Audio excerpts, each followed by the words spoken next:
Hi Vinayaka, Hari ఓం. ఇవాళ నేను ద్రౌపది చిన్న స్టోరీ చెప్దాం అనుకుంటున్నాను. ఇది మీకు అందరికీ తెలిసిందే. బామ్మ మాట బంగారు బాట అని నేను మీ అందరికీ బామ్మని, గ్రాండ్ మాని. కొంచెం మీరు ఇది తప్పకుండా వినండి అమ్మా, మీ అభిప్రాయం చెప్పండి. మీకు అన్నీ తెలుసు. వస్త్రాపహరణ జరిగేటప్పుడు, ద్రౌపది వస్త్రాపహరణ జరిగేటప్పుడు అమ్మవారు ఒక్క చీరతోనే ఉన్నారు మరి, ఏక చీరతో. అప్పుడు ఏమవుతుంది, కృష్ణుని ప్రార్థిస్తుంది.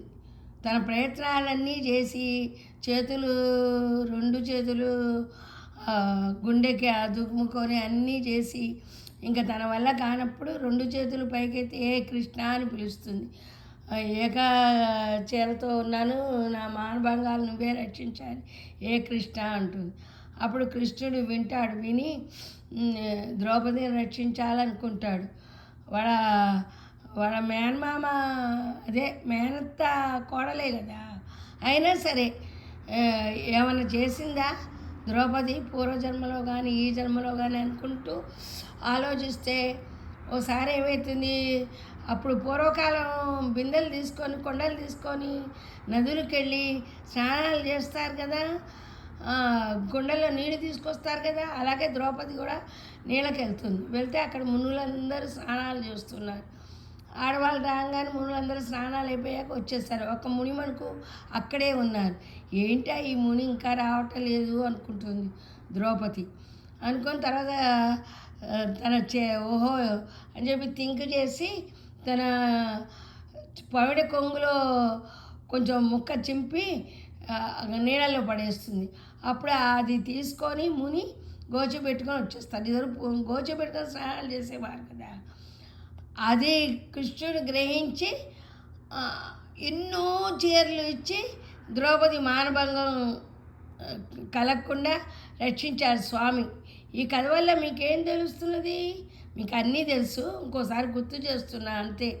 అంటే మనము ఎప్పుడు పూర్వజన్మలో దానం చేసుకోవడం వల్ల ఈ జన్మలో మనకేం లోటు ఉండదు. ఈ జన్మలో లోటు లేదని వచ్చే జన్మలో కూడా మనం అలాగే ఉండాలి. ఏమో మోక్షం వచ్చినా మళ్ళీ చిన్న పొరపాటు చేసి భూలోకాలకు వచ్చేస్తాం. దేవతలే వస్తున్నారు. మనమెంత ఒక్కొక్క కథలు వింటుంటే దేవేంద్రుడు ఏంటి, నారదుడు ఏంటి, ఒక్కొక్కడి మనం విన్నామనుకోండి అన్నీ తెలుస్తాయి మనకు.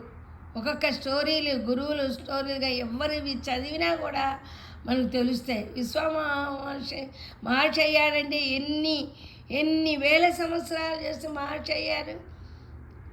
దుర్వాస మాముని తన కోపం పోవడానికి ఎన్ని ప్రయత్నాలు చేస్తే కోపం పోయింది. మనం మానవులం. అందుకనే మనం ఈ కథ వల్ల మనకేం తెలుస్తున్నది, మనం దానం చేస్తేనే మనకు పుడుతుంది. ఏదైనా సరే, వస్త్రదానం చేస్తే వస్త్రం పుడుతుంది, అన్నదానం చేస్తే అన్నం వస్తుంది, డబ్బు దానం చేస్తే డబ్బు వస్తుంది. కానీ అన్నదానికైతే ఏం చూసుకోక్కర్లేదు. వాళ్ళకి ఆకలిగా ఉందా లేదా అదొక్కటి చూసుకుంటే చాలు. వస్త్రదానికే అంతే. పాపం బట్టలు లేని వాళ్ళకి బట్టలు ఇస్తే మంచిది. కానీ డబ్బు దానం మనకు ఆలోచించి చేయాలి. ఎలా మంచి వాళ్ళకి చేయాలన్నమాట. చెడ్డవాళ్ళకి చేసామనుకో వాళ్ళకి లేనిపోయిన అలవాటు నేర్పిన వాళ్ళమవుతాం. ఇది మీకు చెప్పాలనుకున్నా, ఈరోజు చెప్పాను. హరి ఓం. నచ్చితే లైక్ చేయండి, షేర్ చేయండి, సబ్స్క్రైబ్ చేసుకోండి. మీ శ్రీదేవి. ఉంటా.